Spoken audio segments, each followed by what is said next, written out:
All right, we are back with another episode of Marketing Without Rules, the show where we celebrate people who exemplify the hunter mindset. They make moves, they color outside the lines, and they use creative ways to channel the attention of their community into currency. This show is sponsored by Blue Crocus Solutions, our web design and SEO agency focused on helping home service companies. I am your host, Lewis Vandervalk, and today I have the pleasure of chatting with Steven Schneider. Steven is co-founder and CEO at Trio SEO, a blog writing agency that helps B2B brands drive high-intent organic traffic. Before Trio SEO, he co-owned a portfolio of 40 blogs, managing 400 plus articles a month, and scaled that to seven figures via SEO. No paid ads, social media, or other strategies. So today, with Trio SEO, they create content that aims to convert browsers into buyers for their clients. Their team manages everything from strategy and outlines to writing and uploading. You guys do a lot more than that. Steven, welcome to the show. I'm excited to have you. Thanks, Lou. This will be fun. Excited to be here. Yeah, this is going to be great.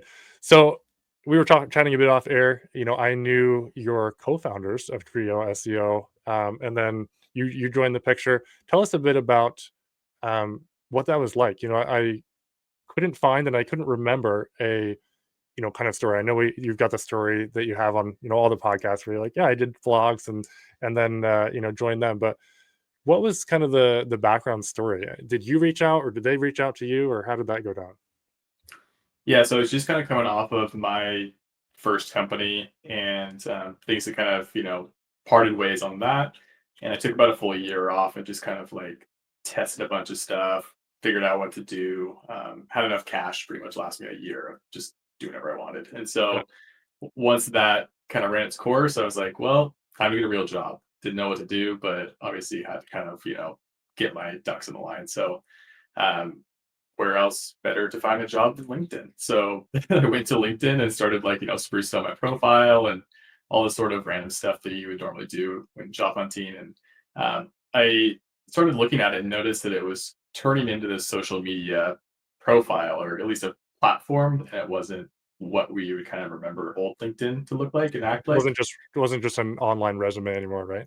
Exactly. And I reposted something. It was like a random graph, and I added like one sentence or something, and it went viral. It got like 100,000 impressions and Wow. completely blew up off of like one repost. I was like, that's crazy. Like what is going on here? And so I posted the next day, just like, some thoughts around SEO. And then that got a lot of traction too. And I'm not talking like, it wasn't like I was one of those people that got like 10,000 visitors or, followers overnight, but there was an abnormal amount of organic reach on LinkedIn. And so I kind of like noticed that, and I just felt like it was the right place to be. I just had this good gut feeling about it. Started just posting content, nothing come of it, and kind of like discovered what personal branding was, and kind of the kind of first big boom around personal branding on LinkedIn and so on and so forth. So What year was long this, story by sh- the way? this was in December of 2022. So Cool. like just over 2 years, 3 years ago. So Yeah. um yeah, just through that, like I just started networking with people. I learned how to network and what that really involved. And then obviously kind of found the bigger creators, Connor being one of them, still kind of one of the top SEOs on Yeah. LinkedIn. And yeah, no, I commented on one of his things and asked him to do a collab, because I kind of like was trying to find hacks in order to kind of shortcut the growth and just figure out what this thing LinkedIn was. Yeah. And I was like, hey, if you ever want to collab, like I have a pretty good idea. And I sent him the content, and then he kind of, it took a while to get back to me, and then he finally followed up. Was like, hey man, like really sorry, it just took a long time. And I was like, no big deal. And he's like, I really appreciate your patience. And come to find, like that was kind of the one of the things that stood out to him. But beyond that, we just started like talking, and we hopped on calls, and he's like, hey, if you ever want my number, here it is, you can text me. And so it kind of just the natural evolution of that developed. Yeah. And then I met Nate, and just networking, kind of nothing really came of that. And just kind of always was talking to Connor here and there. And um, throughout that kind of journey, I worked at a startup and hated every second of it. And that lasted about 6 months. I quit on Brutal. the spot, no plan. And was just like, I'll do anything before I have to get a real job, quote unquote. Yeah. so yeah, I started doing LinkedIn personal branding consulting and coaching and trying to get, some runway there. And I texted Connor and it's like, hey, I left the startup I was working at. If there's ever any need or desire to work together, like I would love that. I think you guys are doing some cool stuff and I think there's something there. And he said, it's we don't really reach out to people and do that sort of stuff. But if you ever have an idea, bring it to us and we can put it on the table. Yeah. And so nothing came of it, blah, blah, blah. Just kind of kept texting.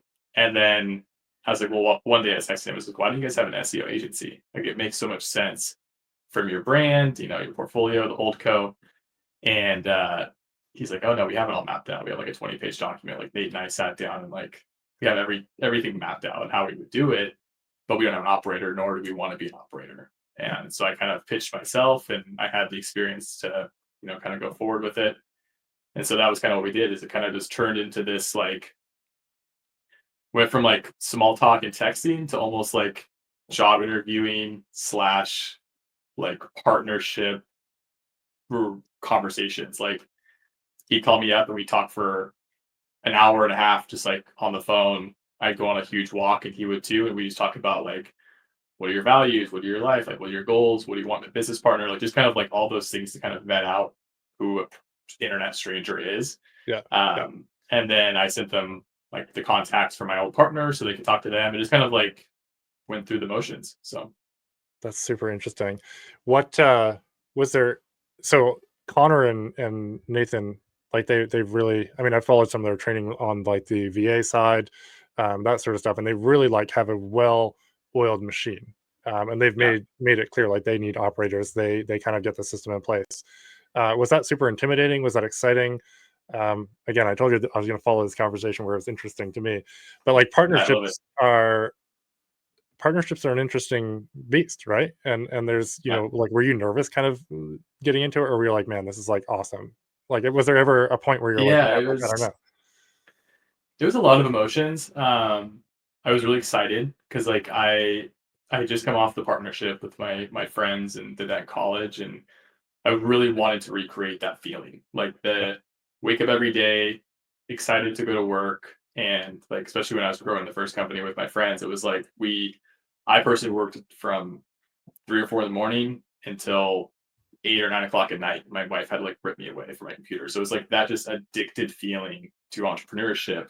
yeah, And I lost that drug. I lost that high yeah, and was just trying to recreate that, not only from like a money making perspective, but like identity perspective and self-worth and like drive and just value of life.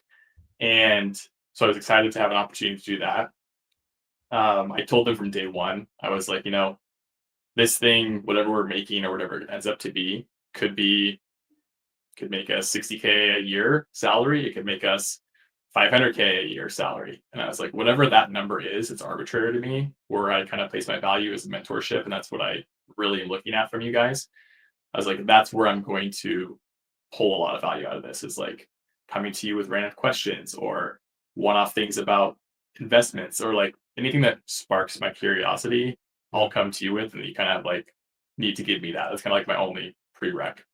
Um, but yeah, no, it was also just a weird thing because I felt like it was a job interview for the first early days.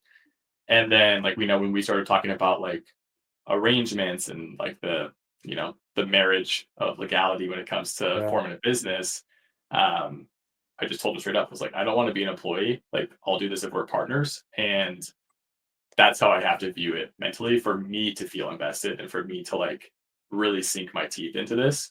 And they honored that and they still do this day. Like I could not have asked for better guys to work with. It was very eerie looking back on it, just how well it's all worked out. Knock on yeah, wood. So yeah. Well, watching all of your three content, on LinkedIn, again, being the platform where I connected with all of you, of any sort of meeting, um, you all like have the same style of messaging. And so oh weird.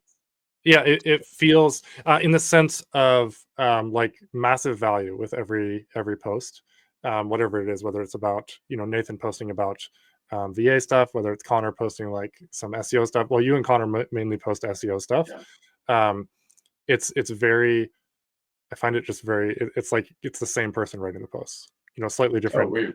angles. Funny. Yeah. Yeah. It might feel weird to you because you might see like, oh, I Yeah. can't believe Connor does this all the time. But like the end goal is always the same. It's like really, really giving value. Mm. And we've seen that, work out well. Trio SEO is becoming a name, has become a name in the industry. Because when did you guys start it? It was like not that long ago, right? Like when did you officially start? Public launch was October of last year. So like, Yeah, yeah, we're probably about super a recent. year and a half in. Yeah. Yeah. So yeah, very, very exciting to see that. Appreciate having you on the podcast. I know we went on a tangent there, a personal vendetta Oh, to I kind of love it. learn a little bit more about it. But for those listening, Steven is, he's very good at SEO. We mentioned in the intro, you're pumping out a massive amount of content. I'd love to know kind of some of the operations side. I tend to be more of the visionary, if you will, and so I'm really interested in like the operational side of SEO. What does that look Hmm. like, and what can go wrong? I know there's a lot of things that can Oh, go geez. wrong, A but loaded question. yeah, like yeah, I mean, you could pick a million things, but how do you Right. mitigate some of those things? And I think, how do you train? Maybe let's start with like, how do you train your team to know as well as you do what's happening? Because you can't be doing everything for every client. Like you have to lean on your Yeah. team to do that stuff. Yeah. So coming from the last company, I knew the system like the back of my hand. It was such a well-oiled machine. We were Mhm. creating 400 articles a month across the portfolio. Um, and That just was every kind of single, that was kind of yeah, pre like the advent of AI. I mean, you were kind of probably yeah, using it's all it to human some written. extent. Yeah, crazy. Yeah. Um, yeah, I remember like just remember like being in college submitting like all of those at once and like over to the agency that we'd spend it. It's like, submitting like a $30,000 per month content budget to get, a couple hundred articles written and just like, yeah, this is actually real money. It's not like monopoly money. It's crazy. Yeah. But looking back on that, it was a massive, well-oiled machine. I mean, we had, I don't know, I only worked with one guy from the agency, so I don't know how many writers they had, obviously. And then we had 30 team members between the entire company, and we were doing massive affiliate stuff. So, I mean, the whole wide array of editors, et cetera, and uploaders. But in regards to Trio specifically, since I knew all that stuff and I knew the process and the SOPs and all sort of stuff, I just literally pulled over that entire system. I hit up my old partners. I was like, "Hey, I'm doing this new thing. Obviously, you've talked to Connor and Nate. You know what we're doing. Can I just grab Airtable and grab a copy of the Airtable?" And they're like, "Yeah, for sure. Like, do whatever you want." That's awesome. Um, so I just pretty much duplicated the entire thing and created more of a client-facing front end side of it to manage the clients. That's kind of only been the one little caveat or twist relative to what I already knew. So SOPs were done, systems were done, um, and I just had to kind of get the team up to speed on things. And I know it just came very intuitively. So thankfully, the team could kind of catch up. And once they saw how Airtable operated and the assembly line of how we have it set up, it was very straightforward. Yeah, I feel like a system allows people to get comfortable and get up to speed on, like, if there's a system to kind of fit all the various random pieces of information, it makes it a lot easier. How do you Yeah. like? How long do you find it takes someone to get up to speed to your level of standard? If they're just coming completely green. I mean, you probably don't hire completely green people, but like someone off the street, let's say, who knows SEO, but needs to get up to the Trio SEO standard. Yeah, funny enough, one of our top employees, she sent she's a great team member. She sent Connor a cold email and just said, "Hey, I'm looking for a change of pace. I don't have any experience in digital marketing or SEO, but I'll work for you pretty much for 30 days free. And if it doesn't work out, no question, like no hard feelings." And yeah, she crushed it. I mean, I gave her a bunch of SOPs early on, and she just studied the hell out of them. And now is a great team member to have on our hands. And then takes about 30 days to answer your Yeah. question, kind of to get up to speed on that. Obviously, some kinks in the system depending on what you're learning. Like keyword research is definitely a little more dense than insert anything else here, but yeah, it's about a month, I'd say. Yeah. Love it. Love it. Now, you write content for switching out of operations into some tactical stuff here on the SEO side. You guys write a lot of content to attract backlinks and whatnot. What do you guys do as far as like backlink building? Like, do you get into that a fair bit with clients? Yeah, so to clarify, we don't create the content like to attract backlinks. If it works out like that, it's kind of like the extra cherry on top, but Sure. usually not our goal going into it. We Since we specialize in content, we work with a backlink agency who only specializes in backlinks. So we're kind of on the, you know, side of the fence where it says you do what you do specialized, we'll do what we do specialized, and then we just tap into specific areas as needed. So, but we spent an entire year. The first year of Trio was zero backlinks in terms of like offering them as a service for clients, just because we wanted to really hone in on content. And now we're starting to offer that as kind of a secondary service. And then you sort of sub out that service to the other agency. Yeah, Right. Yeah. cool. I love that because content is, everyone's like backlinks or content or one or the other, but content's super powerful. What is, I know you work with bigger businesses, but the strategies of SEO, if you take the strategies that work for bigger, more competitive niches, and take them to local SEO where I play a lot, what are some things that you see that people do wrong when it comes to writing content? Or what should they be thinking about? You can choose either or that might be more impactful from your perspective. Yeah. The biggest thing is always coming back to conversational content. I think people try to sound smart when they aren't, to put it in layman's terms. And, they always try and use buzzwords and try and talk about something they don't really know. It's a really common thing in basic writers or writers who don't understand what they're talking about. They'll try to use the keywords over and over again because it feels like they're accomplishing a goal. Yeah, But for example, you and I have been talking about SEO for 15 minutes, and how many times have we said SEO? It's more exactly. of an applied standing. So the same kind of idea can be applied toward content where it should be written as if you're talking to someone, and the person on the other end can kind of read between the lines to understand what you're meaning and how you're talking. That's the biggest thing. And I think that Google has responded well to people who write like that. And just the readers do too. They know that it's from an actual person, it's not AI. There's no crazy words like in the age of digital marketing. It's like no one's talking like that. Yeah. So I think the big thing is just remembering who's on the other side of the screen. Yeah, it's funny because the stuff that people say is like AI recognizers, like in the age of digital marketing, um, they're also that's also what you do when you're cramming for your high school essay and you're like trying to fill up the word count. Yeah, how can I get extra word count? Yeah, Exactly. you're just putting a bunch of random things in there to try and do it, and people can tell, Google can tell. I'm probably more finely honed to the AI recognition. You mentioned you don't use AI. Do you use AI at all? I know you do in the research phase, but what's Mhm. your take on AI when it comes to writing? So it's more of a tool for us.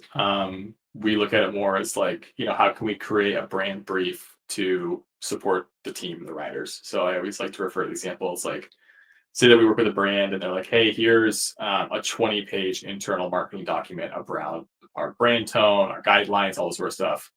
And I'm like, you know, your team probably hasn't even read all 20 pages of this. Like, we're going to use ChatGPT, summarize it so that our writer brief can be that much stronger. Yeah, Obviously, we're using tools like Grammarly. Grammarly has a built-in AI to kind of help support that process, but yeah. it's usually used as a tool for efficiency rather than a solution to write the content. So you're saying like if you're a carpenter, you're not going to use a skill saw to just build the entire house. Exactly. Yeah, not everything is a nail. Yeah, not everything's a nail. Not every tool needs to be a hammer. It's interesting because the higher level you get in anything, I think the more humans, especially content is a very relational thing. It's a very Yeah. intimate thing. Someone's there reading it. Um, what's a myth about SEO content that you'd like to kind of bust for people here on the show? That it doesn't work. It just that's my favorite one. I Yeah, don't know, it's just it sounds so silly to say, but everyone who is claiming that SEO is dead, everyone who's claiming that blogging is dead, um, I disagree. I think that, it builds depth to your site and your brand. It builds that topical authority. Um, try to rank your website on an ChatGPT or, LLM without authority. Good yeah, luck. It's not gonna happen. So aside from just building a bunch of high quality backlinks, which is great to see, the more content you have, it's like the iceberg effect. You have this little layer of snow and ice above the water, which is your home page, your about page, contact page, all the kind of bare minimum stuff you need to survive. But below the water is where you see the depth of the iceberg and how the sheer size of it. So if you kind of translate that into content and the website itself, all those keywords just add to your experience and the expertise that you have to offer in that niche or industry. Google recognizes that, people recognize that, and it just kind of reinforces your entire brand. So it's kind of why I always say, like, big brands build blogs and they know why. So Big brands build blogs, you said? mhm. Yeah. Yeah, I mean, I see a brand like a big brand that doesn't have a blog. It's pretty No, rare. because you're building explain top of funnel, middle of funnel, and bottom of funnel for people when it comes to content. I think that's probably a better way of asking and answering my next question I was gonna have. Yeah, so top of funnel would be something that's like a very there's no intent to perform an action at the end of it. So if it's like, if I'm studying up on chainsaws, just like something random came to mind. Like if I'm looking for what is a chainsaw, I say I'm on like a chainsaw website that sells chainsaws. Like I'm so far removed from buying an actual product. Whereas if I'm looking for best chainsaw under $200, like I'm in that buying set. Like that's going to be a bottom funnel. So if you think about the people who move through the marketing funnel, top to bottom, the intent to purchase or take action, regardless of whatever that content intent is how people move through the funnel. And that's kind of the psychology behind each piece of content. Yeah, which plays to as you're writing your blog, you can write pieces for every part of the funnel, to capture people, to then lead them to the next piece of content, then lead them to the next piece of content. What Yeah. when is it too much content that you're writing or publishing a month? Per month. Good question. So we try to steer away from anything more than 15 articles a month. We've only done that once out of all of our clients. Back in the day when we built sites ourselves, the cap would be 30 per month. Right now, our average is around seven to 10. Usually, you don't see any more people go above 10. But I mean, there's obviously diminishing returns if you publish 100 articles or 200 articles. I mean, we always start bottom of the funnel, and then we work our way up mid and top. So there's only so much bottom of the funnel content you can cover. There's only so much there's endless top funnel content, but it really just relates back to your goals and how you're trying to grow your business. Like I just had a client call, and they're like, hey, for the next 90 days, we want to just go after like 80% top of funnel because we're just trying to grow brand awareness and get newsletter signups. And like, that's our goal right now is traffic. And we already have bottom of funnel. So I'm like, okay, great, easy. So yeah, it just depends on how you want to position yourself going forward. Love it. Love it. Can you speak to the backlinking side of things at all when it comes to like some creative stuff? I'll do my best. Yeah. Love it. I've seen a few LinkedIn posts on it, but like you mentioned quizzes and calculators. Oh Those yeah. Love them. are ones that I like. I'd love for you to give like some really like tangible ways that people could use that like on their website tomorrow. They could be like, oh man, I can actually, create a calculator in ChatGPT pretty easily. I could do this and put Mhm. this on my website. Like how do people use that for backlinks? Yeah, so yeah, I was just talking to Connor about this like 20 minutes ago, but we it's probably one of the most overlooked strategies, I would say. There's tons of calculator keywords out there. So for example, like one of our clients that we have a great case study on, they have a valuation calculator. So they're in the mergers and acquisition space. So say someone wants to go sell their business, they type in valuation calculator, see how much their website or their company is worth. In order to get that information, they have to trade their email in exchange for that so that they can get the report. Yeah. So from that sense, that calculator is now a lead magnet. So they get the email, they get the information. They also get the valuation of the company, which is super valuable for their team, their sales team. And obviously the end user kind of gets what they came there for. So putting a calculator on the website, anybody's website, seems very daunting. And that's why there is that barrier to entry. But just like anything that has a high reward, it's definitely worth the effort. So what we did with that case study, for example, is they came to us and they're like, hey, we have this calculator. This works great. Just get as much traffic as you can to this thing. Done deal. So we wrote every article under the sun around like insert industry valuation. So like biotech valuation, med tech valuation, like anything that had to do with their core ideal customer.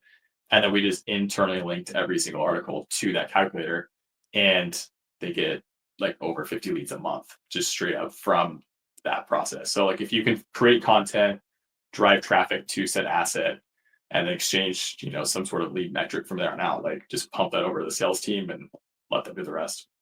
That's huge. So what I'm hearing here is it's an incredible opportunity for backlinks and traffic. But you mentioned something that a lot of people don't think about or care about or pay attention to, which was you actually linked mostly internally to that. It sounds like. Yeah. Talk So about. Yeah, go for it. yeah. So yeah, exactly. So like if we're because the assumption is like if you're finding an article about like I keep going back to like biotech valuations, like they're ranking like I think second or third for that article right now.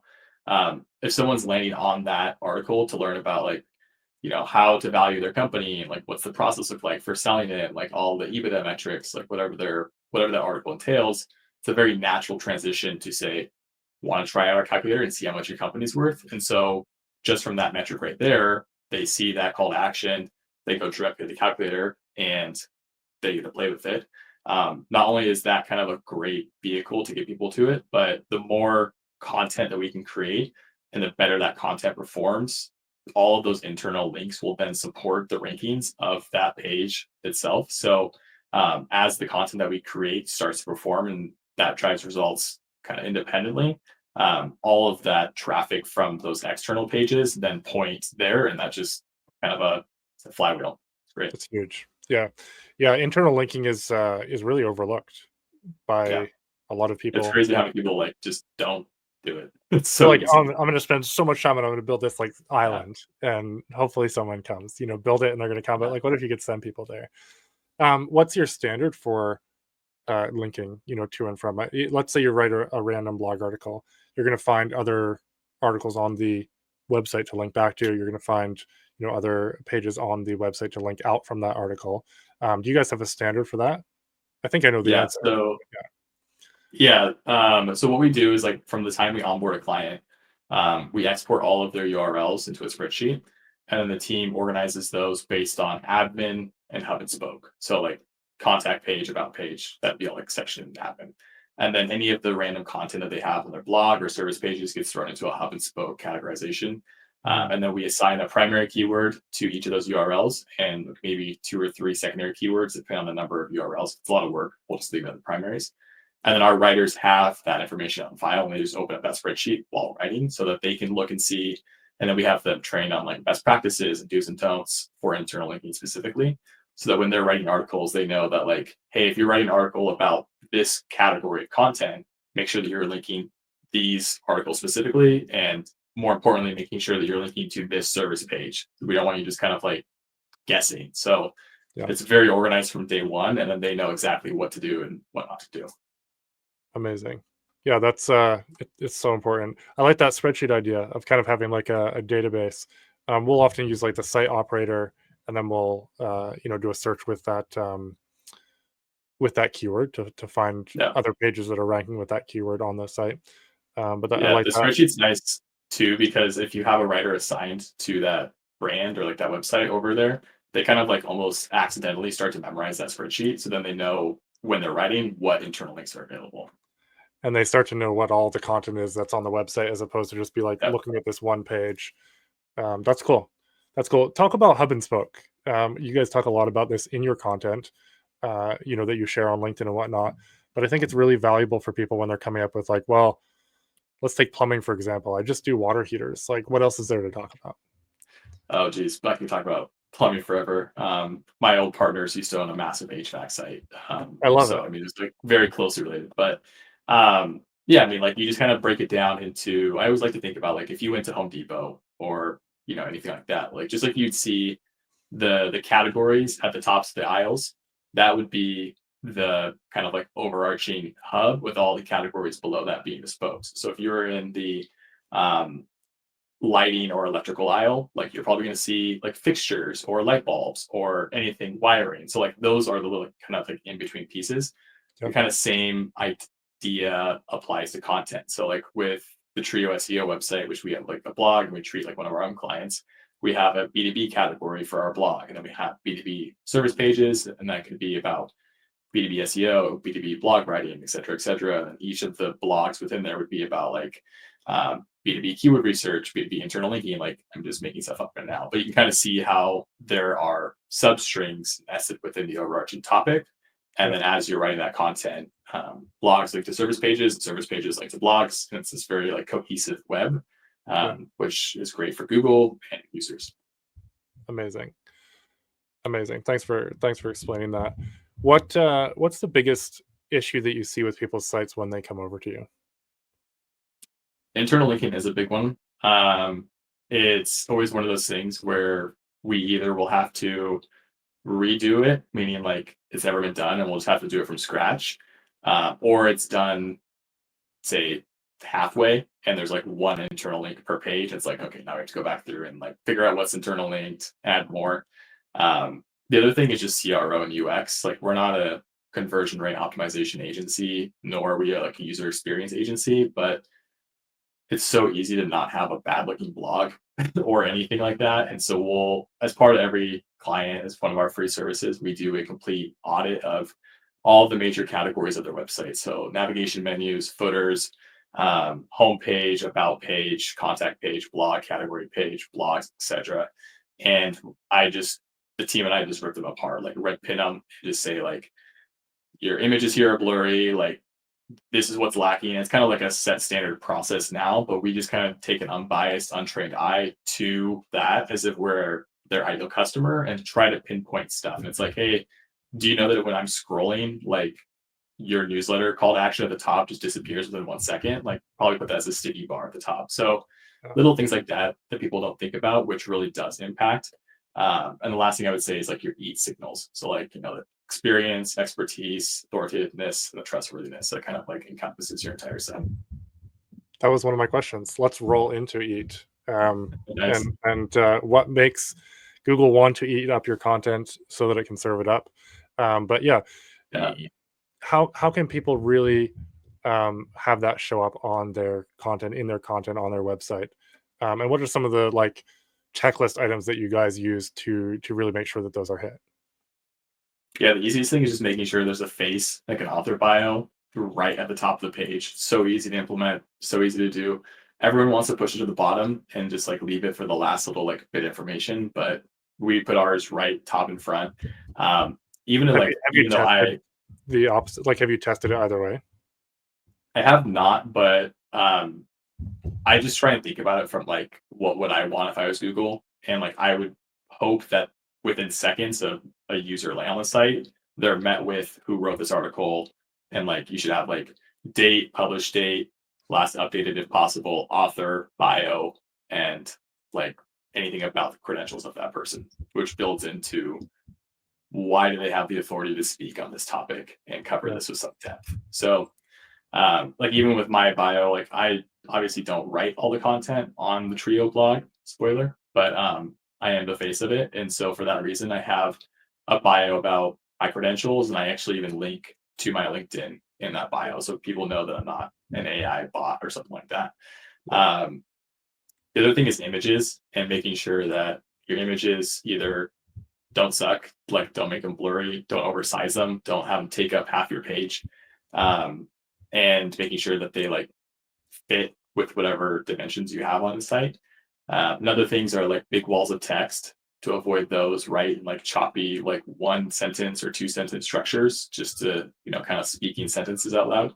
And then like another thing is just kind of like the size of font. It's really weird, but there's nothing worse than having a site where you can't read it, or it looks really small, or say the headings are like size 40 and the font is like size 15.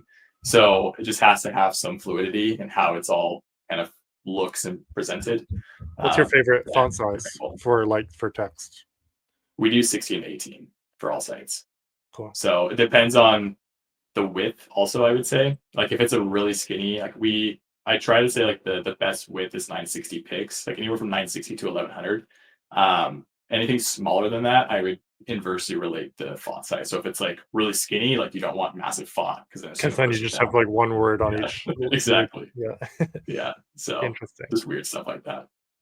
Interesting. So let's say you're writing. I love that. Great insights. Appreciate that. I'm going to test because we have put like the bio at the bottom on some. We'll have like the author link to like an author page, and then like a bio at the bottom. But yeah, I want to test that. That's really Yeah. valuable insight. The problem there is like, and this is like such a classic SEO answer, so I'm sorry for this, but like it's just one of those things like I don't know what you'd be able to test. Like you could test the like if you had like I guess heat mapping, like see how people click on that. Sure. Yeah. But I guess like the way I look at it is like you just have to trust your gut on like Yeah. what is a social It signal. makes more sense. It makes Yeah, more it's sense just the like way a you do weird it. thing. It's like what you're just kind of hoping that the Google gods like it better, like for no reason. So Yeah. Yeah. Well, and I've seen you both talk about this, you and Connor. Um, the stuff you've been doing for the last 10 years is still working because you've put so yeah, much focus on what is it not only that Google wants, but what does the end user want, which ultimately Google is trying to figure that out. And sure. so if you can try and figure out, if you can almost stay a step ahead of Google and like still give the user what they want, Google will eventually catch up to that, in the best way they can. But if you're always trying to game the Google system, then you're always like a step behind, and Yeah, you're makes not sense. actually both shooting for the same goal. Yeah, Yeah. interesting there. So let's say we're writing a blog on uh, well, blog's a little bit different. Let's say we're writing a service page on Okay. water heater repair in Los Angeles, for example. How would you really bring out? Would you have the author on the service page as well? No, so I would not have an author there. It's different. Yeah, Yeah, short answer. I'll leave it at that. yeah. Okay. So how do you bring out the eat signals on a page like that? So you really have to speak to like of ours, we have like, and I really, this is all Connor's doing. I think that he's great when it comes to this sort of stuff. Like, so we have above the fold call to action, the first like H1, and you have the little section of copy. Like in between the copy and the button, we actually have a little mini testimonial with a picture of the person who left the testimonial with a quote. So as you're reading that, it goes into the quote and then into the button.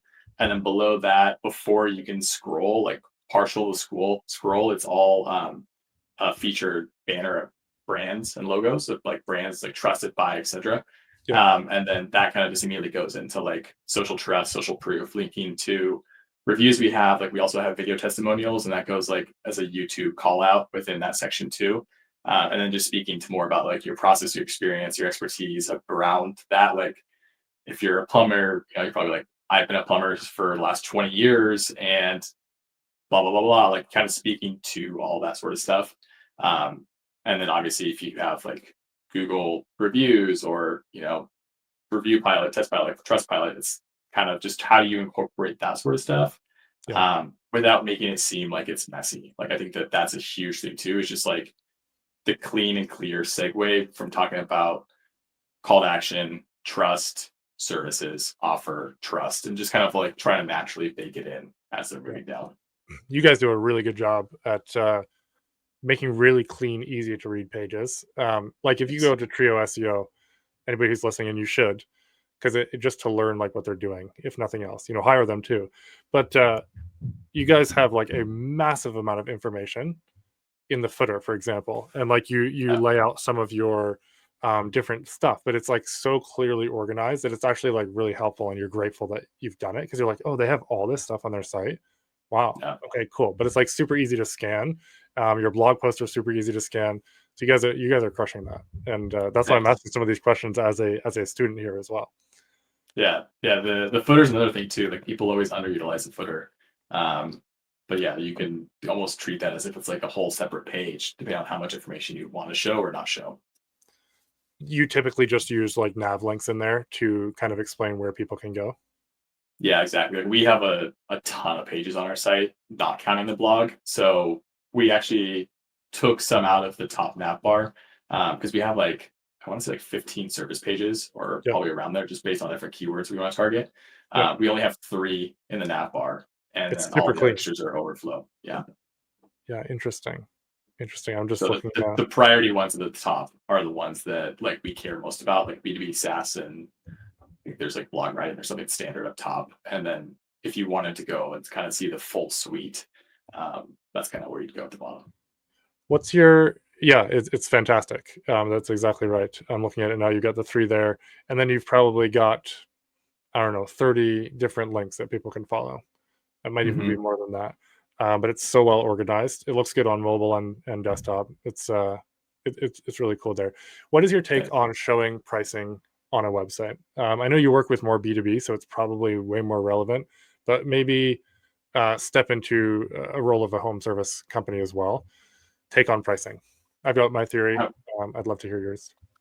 I'm all for it. I think it's so dumb when people don't have price on their website. Like, I think, especially with how quickly someone can confirm or deny whether they want to work with you, because that is a huge consideration for people. And so Yeah, there's, you're just removing friction. That's because like sales and marketing is just about how, like, as little friction as possible to get someone to give you their money. And so if that is a deciding factor for them, just tell them. And like, if you feel like you really have to hide your prices, you're probably doing something weird, or like, I don't know, it's so easy for people to shop prices too. Like, I can put in a lead for another agency and figure out what the prices are. So it's like they're not really hidden. You're just putting out more work for the yeah, people who actually want to give you money. yeah. It's I agree. Of course, with what we do, it tends to be a bit more cut and dry. Service businesses, there's Yeah. some variants, but at least tell people what you consider when hiring a Mhm. plumber. We're going to use plumbers for this conversation, and Yeah. maybe where your prices start. Like our prices start at this, and here's what can make the difference. Here's what Yeah. can make it go up or down, and how you can save some money, and what you can do to diagnose it before we come out. Um, but yeah, we live in an Amazon society. We live in a Yeah. um, you can compare prices. You can see if the price was cheaper than the another comparable object. You've got a whole feed there on Amazon with all the reviews. So sometimes making people hop on a call is like a turnoff when maybe they were fine clients and maybe they Yeah. would have been fine for your price point, but they were just like, "Ah, I don't want to be sold. All I want to know Yeah. is really the pricing." I think it's also an opportunity to show your value. So like, if you say like, say that your plumbing services are starting at $500 per visit. And it's like, yeah, but we also do all of these other things for free, when really it's just part of your SOP or your process. But if you bullet point them out and put an hourly figure on whatever that price is, like, there's a $50 value, there's a $100 value, et cetera, et cetera. So like, even though it starts at 500, maybe you're getting $1,000 of extra value. And if you lay it out like that, people see it and they're like, oh wow, this is like too good to pass up. Of course I'm gonna work with these guys. So depending on how it's structured from the like UI UX point of view, I think it can actually be an advantage at the end of the day. Yeah, very cool. What has you most excited about the move to AI generated answers, search generative experience? What actually has you excited about it? Because I feel like you guys are gonna to find the silver lining. A lot of SEOs are like, "Oh, everything's ruined and it's gonna be awful, and I'm gonna go out of business," because I never really knew. I was chasing Google. I wasn't chasing the client. What's got you excited? I think I just read, I can't mark this as my own. I can't remember who said it, but I saw it on LinkedIn that I think there's actually going to be a surge of SEO because so many people are going to be scrambling to figure out how to rank their websites in the LLM and ChatGPTs and all that sort of thing, that they're almost going to have FOMO and be like, are we ranking on ChatGPT? And when that happens, like, SEOs are the people to call. And so I think that a lot of people right now are in the selling pickaxes during a gold rush mentality with the apps, or insert anything else with AI. I think the SEOs may be a little delayed because people are in that fear mode right now, especially a lot of people in the industry or looking on the outside in. Yeah, But everyone else who has a business is going to start seeing that pop up more and be like, oh, my competitors are actually in generative search. How do I get there? And so I know, I think it's a pretty good opportunity being where we are and what we do. It's definitely a big question we get asked by clients and new clients too, where they're like, "Hey, what are you guys doing to get us in generative search?" And I'm like, "Well, you're already ranking for about 100 keywords in generative search, and we did that without even optimizing for that. And guess why? It's because we do everything by the book. We don't try and cut corners. And if you just build great content on authoritative sites, they pick up on that and they'll display that." So and it'll be interesting to see how things take shape over the next couple of years. it'll be very interesting. I mean, you've seen it having been in the industry. there's lots of people that pop up, looking to make a quick buck in SEO, and then they're like, Yeah. "Oh man, this is harder than it looks to be to be someone that's actually valuable." And so we're seeing people fall off. I've seen like 3 or 4 agencies pack up in the last 6 months, It's of hard. people that I knew, and they're like, "This is business is hard, and every Yeah. industry has its things, and we're in a very, like, I would say, tumultuous time in SEO if you, like, listen to the noise. But it's at the end Hmm. of the day, Google, Bing, every search engine has to serve their users, Right. and you guys have probably given me the most confidence to continue sticking to that narrative and be like, "Okay, I'm not crazy." Um, because people need to still find answers somewhere. And Right. you and Connor both shout that out very loudly. It's like, I'm not doing anything different than I was. I think Connor verbatim said, "I'm not doing anything different than I was 12 years ago. I'm just Yeah. trying to give users what they want, and Google will catch up eventually." Yeah. Absolutely. I mean, it's a really boring answer, and everyone, like, I had someone hit me up on LinkedIn the other day, and they're like, "I just started this website. I've done everything XYZ. Like, I did the what you call like the 10 commandments of SEO, like internal linking, and blah blah blah." And they're like, "What's next?" Like, wait. Be very patient. This is not an overnight thing. It's like you do those same things over and over and over again, and the next variable is just waiting for your competitors to die or lose interest or start sucking at SEO. And that's kind of like where you're running a marathon, and usually marathons are won in that last couple minutes of the race. It's not like it's no one's sprinting out the gate and winning the marathon. So Yeah, yeah, that consistency is it's powerful. Well, Stephen, this has been fun. I knew it would be a, yeah, a fun chat. I think my camera just froze in an extremely awkward position there, so we'll just turn that off. all good. But this has been really fun. I appreciate you coming on, taking the time to chat with us here tonight, and laying down some gems. Tell people where they can find you, what you're excited about with Trio SEO going forward. Yeah, you can find me on LinkedIn. You can also Google Trio SEO, Steven Schneider. I always joke if you can't find me one way or another, we're kind of doing something wrong there. So just do your best, and you'll find me. Yeah, I'm just excited to kind of start tinkering with more strategies. I think that the calculator stuff is definitely going to be a huge focus for us and our clients, Mm, and just trying to create strategies that are outside the box, kind of like what you're saying, where you're coming to clients with these ideas and creating assets for their site rather than just doing the routine normal stuff, but also kind of mixing that in. So, yeah, just keep having fun with it. Follow the basics, but get creative in ways that you can still follow the basics and still run that marathon Yeah. and still keep heading down the path. Well, Stephen, this has definitely been a Marketing Without Rules podcast episode. You talked about. I think my biggest thing here is like stick to the basics. Yeah. Do everything you can to make it an excellent experience for the user, and that is what 99% of the crowd who's running toward or away from SEO is not doing, because they're looking for that quick fix. They're looking for the click rate manipulation. They're looking for the how can I make everything blow up overnight without ever doing any work. But at the end of the day, nothing great was built overnight, and you've driven that point home here a couple times through the episode. So thank you for coming on, guys. Pick one thing that Steven talked about, take action on it, and go blow your business up with the long, slow, steady marathon race of SEO. And reach out to Steven, Connor, and Nathan as well at Trio SEO. They're doing some really cool stuff. They know what they're talking about. They are some of the most followed people on LinkedIn when it comes to SEO, and that's for a reason. So, Stephen, again, thank you for hanging out, and guys, we will see you next time. Thank you.